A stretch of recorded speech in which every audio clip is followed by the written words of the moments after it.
Today we're going to be talking about inverse functions. Here are our goals. We want to find those inverse functions informally and verify that those functions are inverse of each other. We're going to use graphs to look at inverse functions. We're going to use a horizontal line test for inverse functions, and we're going to find inverse functions algebraically. Take a second to pause the video and read this little bit from the book. But I'm going to talk about the two functions that are there. We have f of x equals x plus 4. So that's our original function. And then we have a set of points on that function. X value 1 and y value 5, right? 1 plus 4 equals 5. That's how we got all those points in that set. If you look at the function below, we read that as the inverse of f of x is x minus 4. And that's just telling me, how do I get back to that original x value in f of x from my y value? So you'll see that compared to the set of points above, all of the x and y values are just flip-flopped. They're just switched places. We talked about the fact that the x and y switch places. Remember that our x's are our domains and our y's are part of our range. So when they flip-flop, when the x's and the y's flip-flop for our inverse function, that means that the domain of our original function becomes the range of our inverse function, and the range of our original function becomes the domain of that inverse function.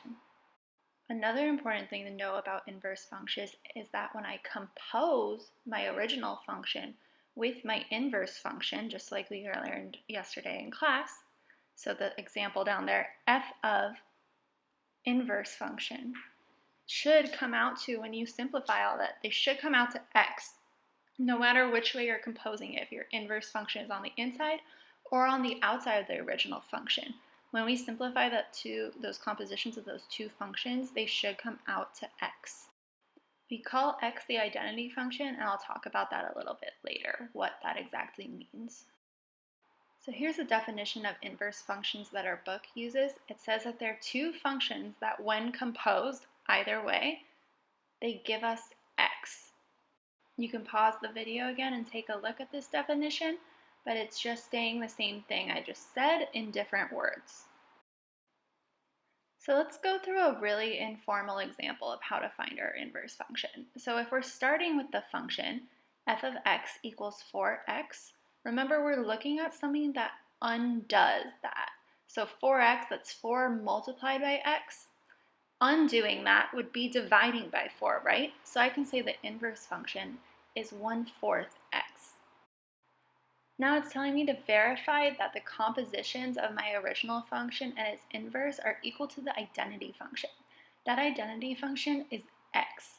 So in our other operations like addition, we have 1 minus 1 equals 0. 0 is called the addition identity.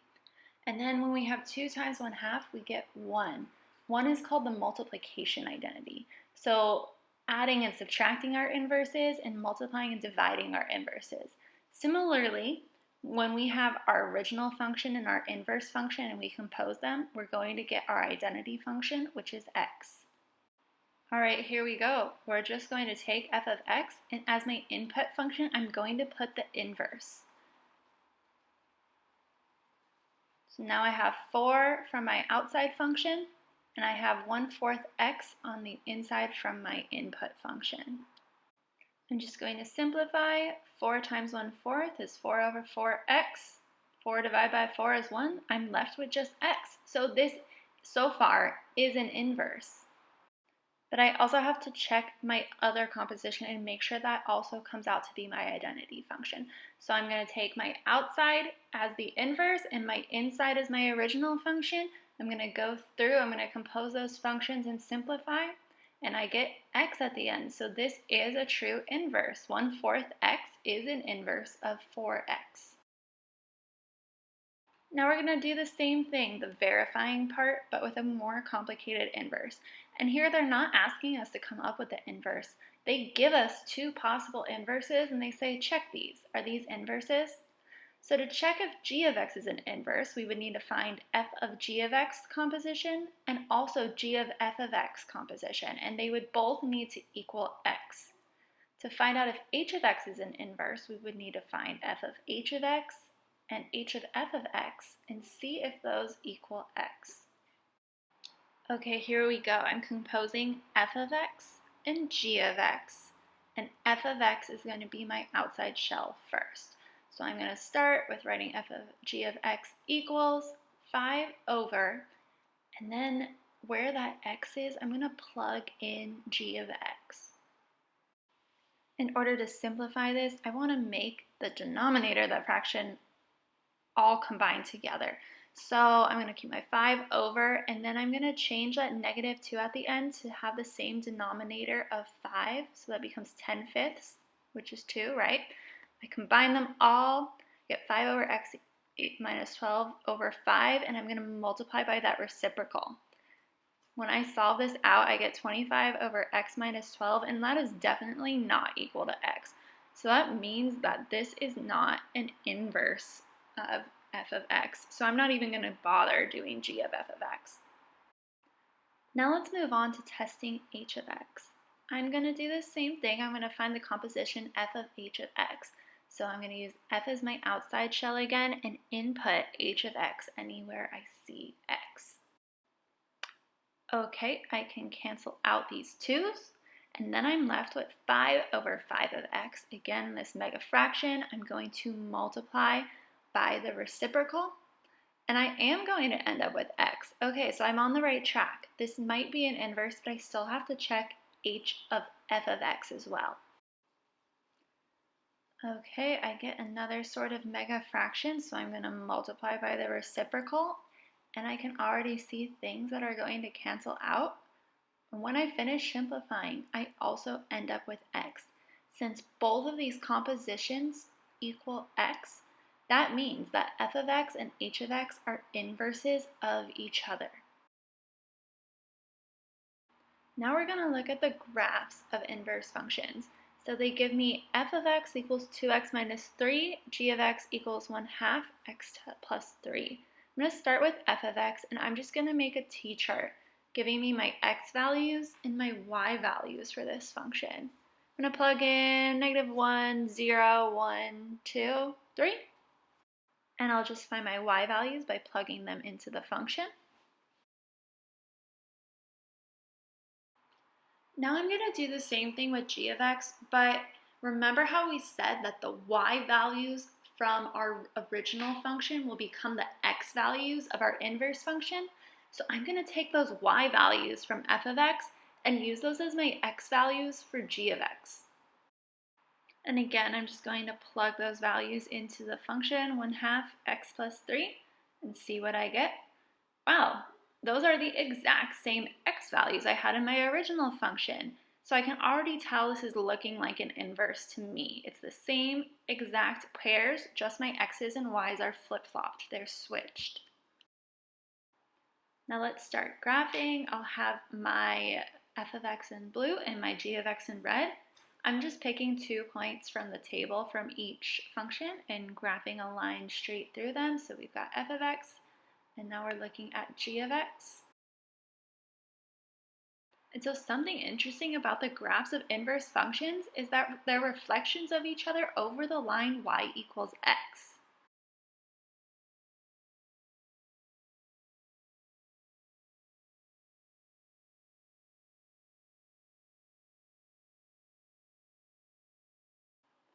Now we're going to do the same process but with 2 different functions, f of x equals x squared and g of x equals square root of x. I'm not going to walk you through it again, but just remember that whatever I get as my y values for f of x, that's what I'm going to plug in for my x values of g of x, because they're supposed to be inverses, so that would mean my x values and my y values switch places. I'm going to go ahead and plot points to graph these two, and so my x squared graph, I know that's half of a quadratic, half of a parabola, and then my square root x, I know what that function looks like. And again, I can tell that these are both reflections of each other over the line y equals x. So I'm doing a few things with these type of problems. Just from giving my t-charts, I can tell that my x's and my y's are flip-flopped. That tells me that these are inverse functions of each other. but also the fact that the graphs are reflections over y equals x tells me that these are inverse functions. So remember the vertical line test, which tells us if a graph is a function? Well, now we're talking about the horizontal line test, and that tells us if our function has an inverse or not. So let's start with a parabola. Now this does not pass the horizontal line test. When I draw a horizontal line through the parabola, I hit the graph in two places. Now this makes sense because when I reflect my parabola over the line y equals x, I get something that looks like this red thing. And if I try to do the vertical line test on this graph, that is definitely not a function. So this parabola does not have an inverse function. So let's try this with a cubic function. No matter where I draw a horizontal line through my cubic function, it only hits my graph in one place. So let's see, when we reflect this over the line y equals x, does my new inverse function now pass the vertical line test? Well, it looks like it does. So my cubic function does have an inverse. These types of functions that pass the horizontal line test are called one-to-one functions. That means that each value has exactly one y value, and also that each of those y values are different. We never repeat y values. When we were looking at what makes something a function, we cared about not repeating x values, but to be a one-to-one function, which means that that function has an inverse, means that we can't repeat y values either. And finally, we're talking about finding the inverse of a function algebraically. So if you watched the Khan Academy video, you already got a little bit of this, but this is a more complicated function. So let's take a look at what we're doing. I'm going to write out the function y equals 5 minus x over 3x minus 2. And what I want to do is I want to switch the x's and y's. Now that I've got this set up, I'm going to start solving for y. I'm going to start by multiplying by that denominator to cancel it out, 3y minus 2 on both sides. I'm going to distribute that 3y minus 2 times x. Now this is a little confusing, but what I want to do is get the y's all on one side and everything else on the other side. So I'm going to add y in minus 2x. Now I've got two y's, and I really need to get that into looking like one y. So what I'm going to do is I see that I have 3yx plus y. I see that I have a y in both terms, so I can factor out y. I have y times 3x plus 1 equals 5 minus 2x. Now what I'm going to do is I'm just going to divide by that whole chunk, 3x plus 1 on both sides. I end up with the inverse function y equals 5 minus 2x over 3x plus 1. Now to verify that that's an inverse function of our f of x, I would do the same thing that I did in the beginning of this video. We're going to do one last example. Find the inverse function of f of x equals square root of 2x minus 3. So again, the first thing I'm going to do is I'm going to switch my x's and y's. And then I'm just going to go ahead and solve for y. So to do that, I need to square both sides. Now I'm going to add 3 to both sides. And just to make it easier, I'm going to rewrite my 2y on my left and everything else on the right. And my last step is to divide everything by 2, and I get that my inverse function is y equals x squared plus 3 over 2. So now we need to remember that our domains and ranges are flipped, right? They're switched for our inverse. And with our y equals square root function, our original function, we can't have any outputs. We'll never get a number that's below 0, right? There's no square root of anything that gives us a negative number.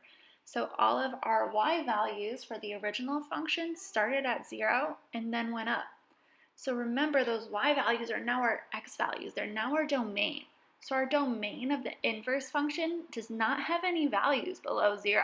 So we can say that our domain of this inverse function goes from 0 to positive infinity.